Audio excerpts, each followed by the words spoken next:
I have often dreamed of a far-off place where heroes welcome will be waiting for me. Athens isn't just the capital of Greece. It's a place where Greek gods once roamed, and the cradle of Western civilization, where democracy was born. It's where marble meets mythology, and the past greets the present at every corner.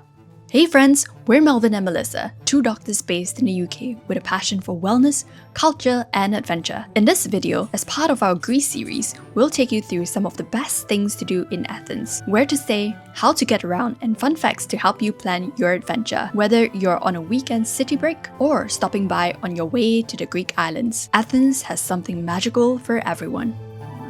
Number 1. The Acropolis. We start our journey where the legends begin. Once upon a time, the gods, Athena and Poseidon, competed for patronage of the city. Poseidon struck the ground with his trident. A well appeared, but alas, the water was salty. On the other hand, Athena gifted the olive tree. With this, the people had food, wood, and olive oil. And if you know the Greeks, they use it in almost everything, from salads to even body soap. So the people chose Athena. That very olive tree, said to be descended from the original, still stands in the Acropolis grounds today. The Acropolis is actually made of different sections and structures, the most popular being the Parthenon, dedicated to Athena, the crown jewel of the complex. Nearby, the Erection features the famous caryatids, 6 elegant female figures holding up the portico. The whole site whispers stories of philosophers, poets, and warriors. Quick tip, book your tickets in advance, especially in the summer. Aim for the first time slot in the morning to beat the heat, or come late in the afternoon for golden hour views. If tickets are sold out on the official site, try verified secondary vendors, and don't miss the Acropolis Museum just down the hill. It's beautifully designed and also air-conditioned.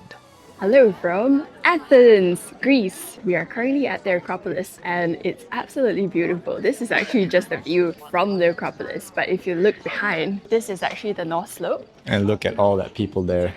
This is the first slot of the entire day at 8 a.m. in the morning, and it's already packed with crowds because it's less hot. It's actually still quite cooling, but this is the North Slope, so we're heading off the other side and let's check it out.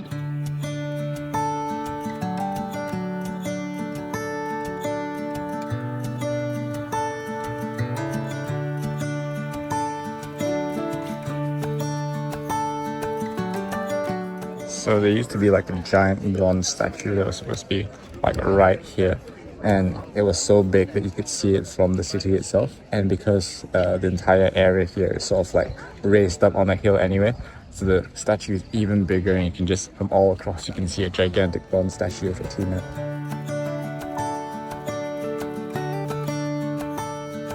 So if you look at these columns over here, like this one over here, the middle portion of the column is not attached by anything, so it's just bearing down the weight, and they're made of individual blocks. And the reason why some of them are sort of moved to the side is because the earthquake caused it to shift, but then it didn't topple over. So it's now like standing precariously there.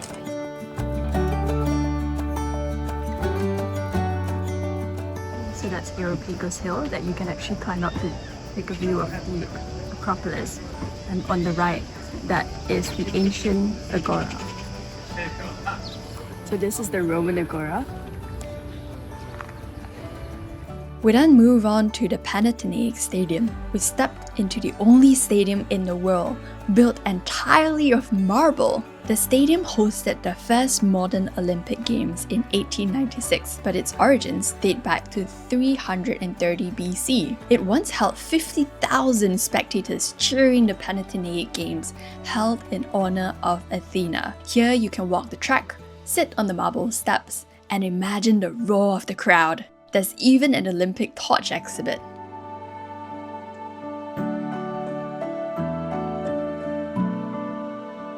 We're currently at the Panathenaic Stadium. I hope I pronounced that correctly. But it's the stadium where it which hosted the first ever Olympics. And it was actually formed more than 2,500 years ago. And the first ever Olympics was held here in 1896. And it's quite serene actually to like walk here just before the sun sets in golden hour. And a really cool thing is that the entire stadium is actually made out of pure marble. That's really impressive. Yeah. Like to think about how Yeah. they bring the individual slabs of marble into the stadium. Yeah. It's just amazing, and it's so gigantic as well. We're going to do a lap around the track now.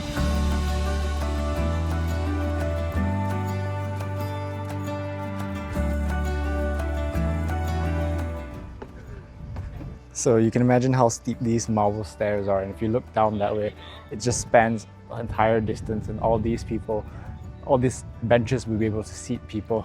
So look at how steep these stairs are. It goes all the way up there.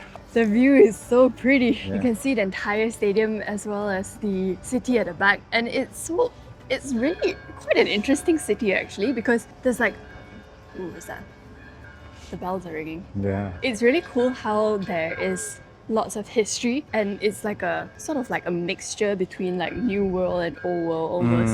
It's very Because cool. you can see all the historical seats that would have been here Yeah. since it was built. Can But at the imagine, same like, the time, crowd. you can see the 5 Olympic rings over there that was only established, sort of the first Olympic Games in the 1800s.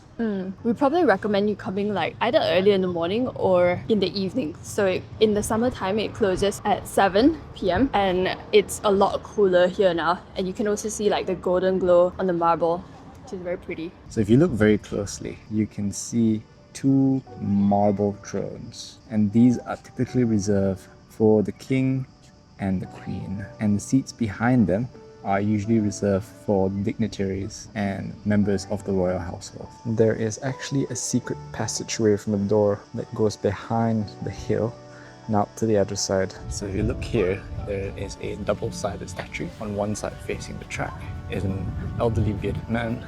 On the other side is a young man.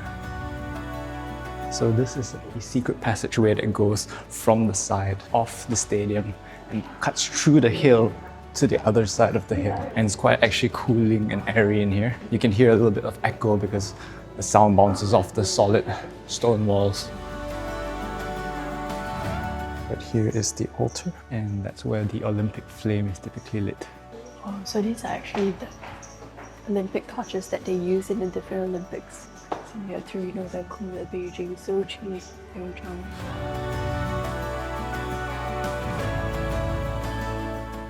Thank you, everybody. Thank you.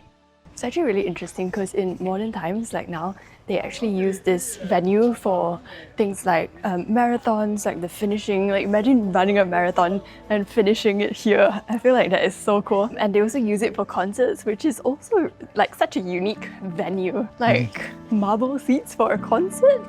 Wow.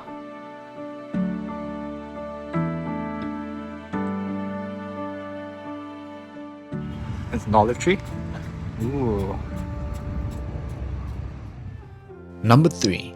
Lycabettus Hill. For the best panoramic views of Athens, head to Lycabettus Hill. Rising nearly 300 meters above sea level, it's the city's highest point and a perfect spot for sunset. According to legend, the hill was dropped there by Athena herself. Today, you can hike to the top or take the funicular, which costs around 9 to 12 euros. At the summit, you'll find St. George Chapel, a cafe, and sweeping views of the Acropolis and the Aegean Sea. The climb can be a little bit steep, so bring water and make time for your visit just before sunset for the most stunning light.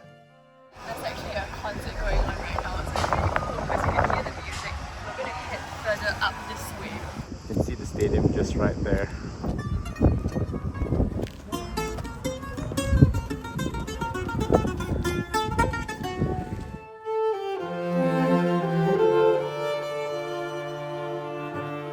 Here, I think a lot of people like tie some couple strings. Oh wait, no. It looks like bottle, yeah, like the plastic around bottles. It's cool. So we've just watched a beautiful sunset at Lycabettus Hill.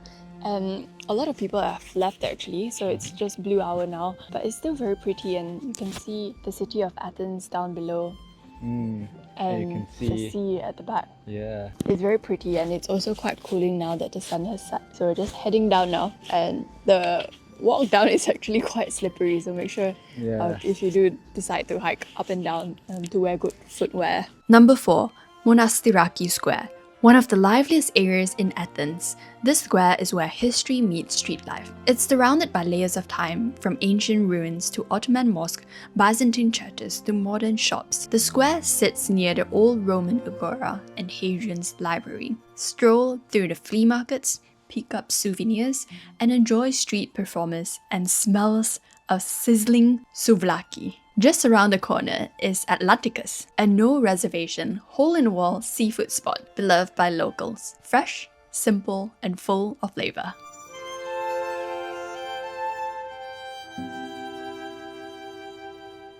We're currently in Monastiraki Square, and here you can actually find a lot of souvenirs for quite cheap actually. Like over here it's only 60 cents. Apparently these are hand painted, so it's quite expensive. I think one is about 32 euros. And this is less than 100 mil, so if you want to bring it back on the plane, it's quite good as well. Number 5. Plaka. Wander into the heart of old Athens, Plaka, often called the neighbourhood of the gods. It's built on the slope of the Acropolis, its maze of neoclassical homes, bougainvillea-draped balconies, and narrow cobbled paths. Though touristy, it's full of charm, with hidden courtyards and old churches tucked between artisan shops and tavernas. Plaka has been continuously inhabited since antiquity. Every step feels like walking through a storybook, one foot in the past and another in the present. These are olive trees. Yeah. These are quite nice, these buildings. It's like pastel pink and with olives, and like even the roof is pretty. This is actually the rooftop bar of our hotel. You can actually just come here for drinks and dinner as well. It's called a Thea Terrace, and you can see the view of the Acropolis. Now, there are a few ways of getting around. One, the most commonly used method is just walking, because if you stay centrally, most major attractions are actually within walking distance. And if it's a little bit further out, you could also take an Uber or a taxi, and surprisingly, these are quite affordable and also very convenient. It's much cheaper than taking a taxi on many of the other islands. And lastly, the metro or the train. It's efficient, it's budget friendly, and you can buy single tickets that cost about 9 euros, and this even includes travel to and from the airport. And it's about a 45-minute ride to the airport.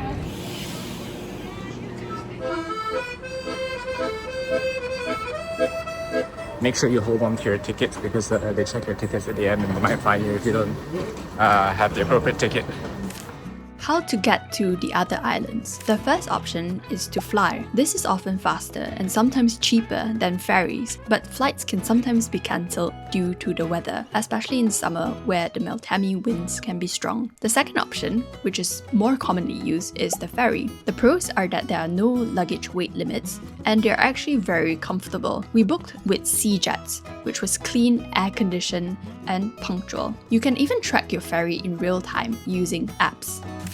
If you're heading towards Athens, there are a few areas where we would recommend to stay. The first would be Plaka. This is quite central, it's charming and walkable, and this is where we stayed. It's kind of like a budget to mid-range hotel, but they have like different types of rooms. We got the cheapest one. And this is our view. It's actually not bad.